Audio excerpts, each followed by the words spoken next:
සුබ දවසක් ඔයාලා හැමෝටම ආදරෙන් පිළිගන්නවා බබාට කෑම YouTube channel එකට. අද මම හදන්නේ හරිම රස කෑමක්. විනාඩි 5ක් වගේ අඩු වෙලාවකදී හදාගන්නත් පුළුවන් කෑමක්. තාමත් බබාට කෑම YouTube channel එක subscribe කරලා නැත්නම් අපේ channel එක subscribe කරන්න. ඒ වගේම bell icon එකත් click කරලා අලුත් videos දාපු ගමන්ම දැනගන්න. මම අරන් තියෙනවා පාන් පෙති දෙකක් වාටි කපලා මේ වගේ තීරු විදියට කපාගෙන. මෙතන මම තීරු දෙකක් එකට තියලා තමයි ගන්නෙ. දැන් අපිට ඕන වෙනවා බිත්තරයක්. බිත්තරේ කහ මද සුදු මද හොඳට මිශ්‍ර කරගන්න.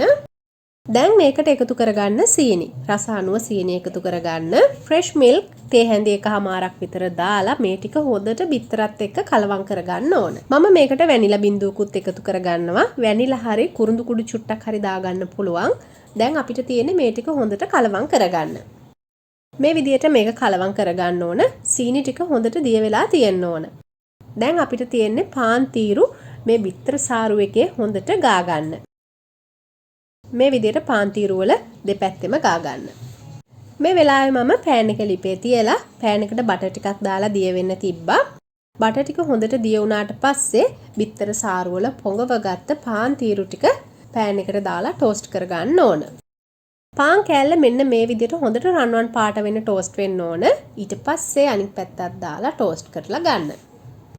අනිත් පැත්ත දාගන්න වෙලාවේදී බටර් ටිකක් මදි වගේ නම් අපහු බටර් චුට්ටක් දාලා හොඳට මේක ටෝස්ට් කරලා ගන්න.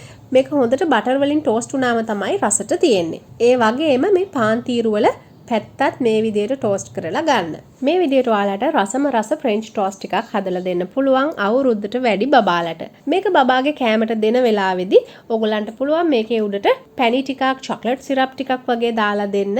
එහෙමත් නැත්නම් කෙසෙල් ස්ට්‍රෝබෙරි වගේ පළතුරු හීනිවට කපලා දාලා දෙන්නත් පුළුවන්. එහෙනම් ඔයාගේ අවුරුද්දට වැඩි බබාටත් මේ වගේ රසම රස පාන් ටෝස්ට් ටිකක් හදලා දෙන්න. අපි අලුත් වීඩියෝ එකකදී ආයෙ දවසක හම්බ වෙමු. හැමෝටම සුබ දවසක්.